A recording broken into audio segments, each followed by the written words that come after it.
Hello friends, Radhe Radhe, हर हर महादेव।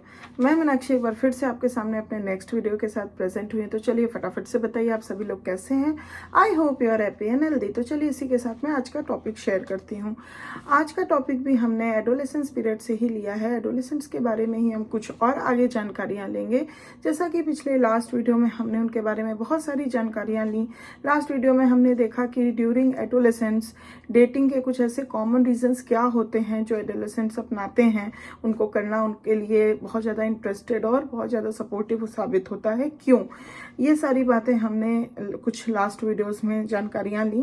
आज हम देखेंगे इसी संदर्भ में कुछ बातें और हम जानकारी लेंगे कि approved sex roles during adolescence क्या होते हैं, कि एडोलेसेंस में कुछ ऐसे अप्रूव्ड सेक्स रोल्स क्या बताए गए हैं, क्यों बताए गए हैं और उसका इम्पैक्ट उन एडोलेसेंट्स के ऊपर कैसा पड़ता है।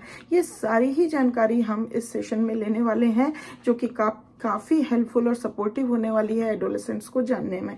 तो I hope that will be remain in the session till then to get the whole information. और अगर अभी सब्सक्राइब नहीं किया है तो जल्दी से मेरे चैनल को सब्सक्राइब करिए, जिससे आगे आने वाली हर ऐसी इंफॉर्मेटिव, एजुकेटिव और जानकारी भरी वीडियोस का आप फायदा उठा सकें। तो चलिए इसी के साथ मैं सेशन को आगे बढ़ाती हूँ।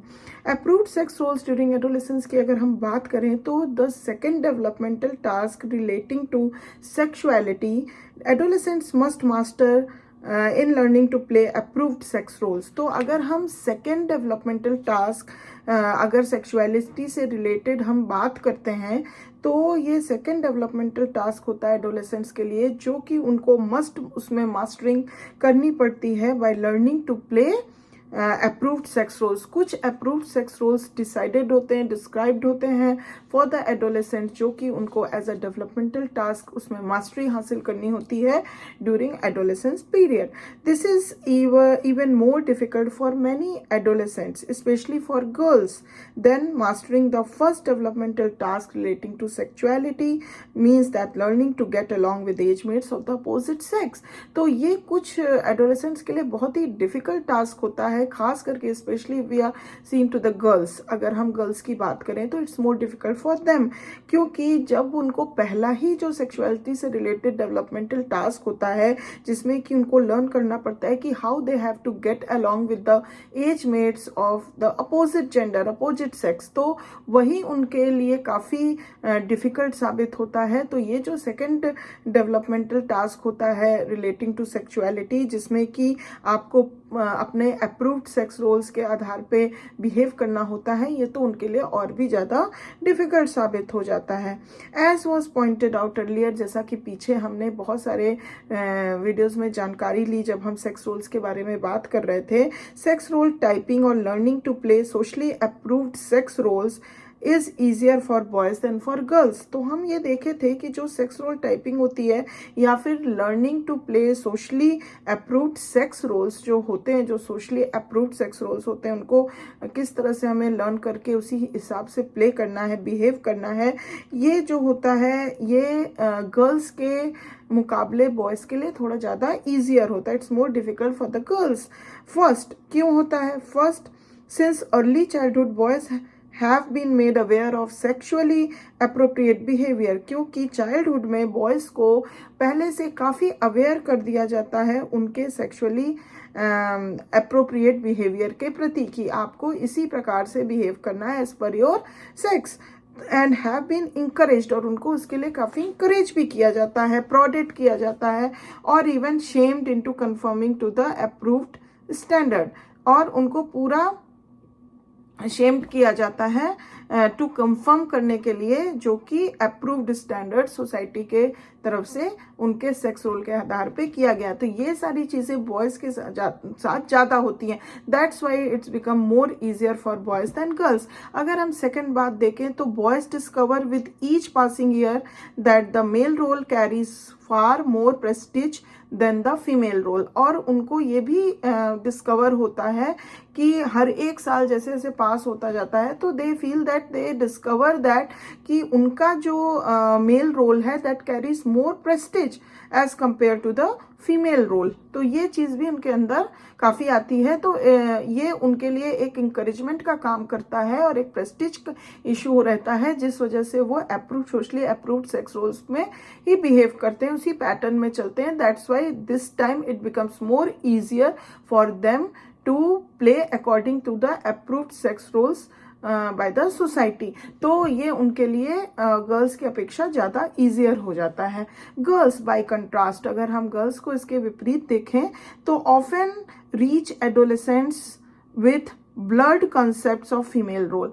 तो वो जब एडोलेसेंस स्टेज पे रीच करती हैं तो जो चाइल्डहुड में उनको इतना ज़्यादा इंकरेजमेंट या उनके फीमेल सेक्स रोल को लेके इतना ज़्यादा क्लियरेंस नहीं रहती है, नहीं बताया गया रहता है, तो वो एक ब्लड विजन, एक ब्लड कॉन्सेप्ट्स लेके एडोलेसेंस पीरियड में रीच करती हैं। That's why it is more difficult for them to behave in a appropriate sex roles which is defined by the society, though their concepts of the male role are clearer and better defined। इसलिए क्योंकि concept जो male role का होता है वो ज़्यादा clearer और well defined होता है as compared to them।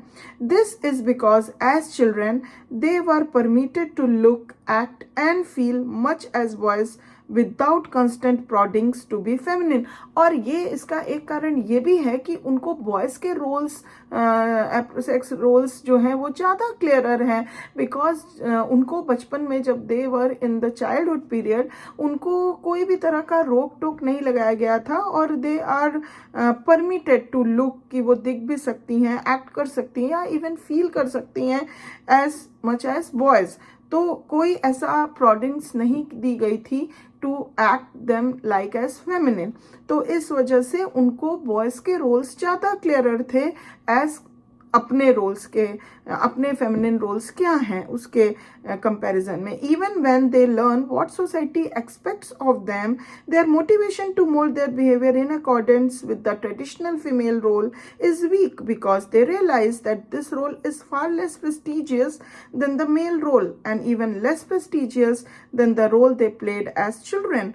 तो क्या होता है कि जब सोसाइटी उनसे एक्सपेक्ट करने लगी और बोलने लगी कि they have to learn what societies expects for them, तो क्या होता है कि फॉर द ट्रेडिशनली फीमेल जो रोल है सोसाइटी के आधार पे वो तो उनका काफ़ी वीक हो जाता है। साथ ही साथ उनको ये रियलाइजेशन रहता है कि फीमेल रोल जो कि उनको बताए जा रहे हैं या जो कि हैं वो फार लेस प्रेस्टिजियस हैं than the role of the boys. तो ये भी एक कारण होता है जिस वजह से उनका एक ब्लड विजन रहता है और वो नहीं अप्रोप्रिएटली फीमेल सेक्स रोल को करना पसंद करती हैं। और साथ ही साथ इवन उनको ये लगता है कि बॉयज़ की अपेक्षा तो फीमेल सेक्स रोल्स जो हैं वो तो लेस प्रेस्टिजियस हैं ही हैं, साथ ही साथ जो वो रोल जिस तरह से वो बिहेव कर रही थी चाइल्डहुड में उससे भी ज़्यादा लेस प्रेस्टिजियस अभी उनको बताया जा रहा है, जो उनसे एक्सपेक्ट किया जा रहा है वो रोल्स हैं। तो इस आधार पे क्या है कि वो डिसाइड नहीं कर पा रही हैं, they find very much difficult to act according to the expected sex roles by the society. Sex education courses in junior and senior high school are important in fostering concepts of the traditional roles of males and females. तो कुछ sex education courses junior and senior high school में दिए जाते हैं, that is very much sometimes important to fostering the concepts of the traditional role, जिससे कि fostering मिले males and females के ट्रेडिशनल रोल्स क्या है उसका clear concept. So for that the some of the sex education courses are given.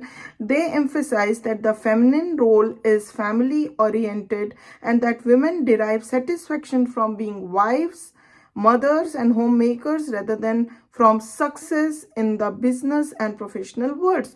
तो यहाँ पे इस एजुकेशन में ये एम्फेसाइज किया जाता है, ये क्लियरेंस दिया जाता है कि जो फेमिनिन रोल होती है वो मोस्टली फैमिली ओरिएंटेड होती है, मतलब फीमेल्स के लिए या गर्ल्स के लिए जो उनके फेमिनिन रोल्स होते हैं that are more intent towards the family oriented and that the women जो होती है उसको ज़्यादा सेटिस्फेक्शन तब मिलता है when they are playing the role of wifes, mothers and homemakers. तो इसी के इर्द गिर्द जब वो अपना रोल करती हैं, बिहेव करती हैं, तो उनको ज़्यादा सेटिस्फेक्शन मिलता है as compare from the success they get from the business and professional roles. तो ये एजुकेशन और ये कॉन्सेप्ट्स जो है through education, sex education describe किया जाता है गर्ल्स को या बताया जाता है। And if adolescent girls rebel against the traditional female roles, they may be rejected not only by the members of the opposite sex but also by other girls। तो अगर कुछ adolescent girls जो होती हैं they rebel against what are the traditional roles are described to them, then they may be rejected by the members of the opposite sex as well as from by the other girls also। तो before early adolescence is over, most girls accept, often reluctantly, the stereotype of the female role as a model for their own behavior and pretend to be completely feminine। तो कभी कभी इन कारणों से क्या होता है, early adolescence के पहले ही जब वो ख़त्म, अर्ली एडोलेसेंस ओवर होने को होता है, तो बहुत सारी गर्ल्स जो हैं इसको रिलक्टेंटली ही बट एक्सेप्ट कर लेती हैं इस स्टीरियोटाइप फीमेल रोल को and pretend to be as the feminine. मतलब वो पूरी तरह फेमिनिन रोल को समझ चुकी हैं and they act as the feminine, और मतलब वो अपने आप को उसी आधार पे ढाल लेती हैं, प्रिटेंड करती हैं कि हाँ हम पूरी तरह से इस रोल्स को एक्सेप्ट कर लिए हैं and I become completely feminine, even though they prefer an egalitarian role that combines features of both the male and female roles। भले अंदर से वो जो होती हैं वो प्रेफर करती हैं egalitarian रोल्स को, जहाँ पे उनको कोई restrictions नहीं होनी चाहिए, and the egalitarian roles which combine the features of both male and female roles। तो उस तरह का उनका प्रेफरेंस होता है, but reluctantly they show that they completely accept the traditional female roles and become completely feminine। This is a price they are willing to pay temporarily, at least for social acceptance। तो temporarily ही सही, but ये price वो देती हैं कि अंदर से they want egalitarian roles to play, but they accept reluctantly the that traditional roles of female।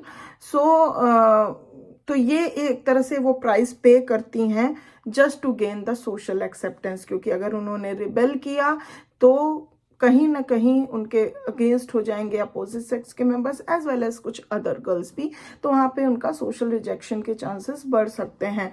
तो इस वजह से इस तरह से हम इस सेशन में देख पाए कि किस तरह के अप्रूव्ड सेक्स रोल्स डिफाइंड होते हैं एडोलेसेंस को, बॉयज़ एंड गर्ल्स को किस प्रकार की डिफ़िकल्टी का सामना करना पड़ता है और क्यों करना पड़ता है, और किस तरह से वो अपने ट्रेडिशनल फीमेल सेक्स रोल को जो कि डिस्क्राइब्ड है उसको एक्सेप्ट करती हैं, क्यों करती हैं, किस तरह से करती हैं। ये सारी जानकारियाँ हमने इस सेशन में ली। तो आई होप कि आपको काफ़ी सपोर्ट मिला होगा, काफ़ी अच्छे इन्फॉर्मेशंस मिले होंगे। If you like it please give a like। If you have any question, any comment, any query regarding any of the information, please give it to the comment box। Thank you very much for watching this video till the end, and if you still didn't subscribe my channel till yet, please subscribe and follow my channel। I'll be back soon with my next wonderful video for you। Till then, please take good care of yourself। Bye bye।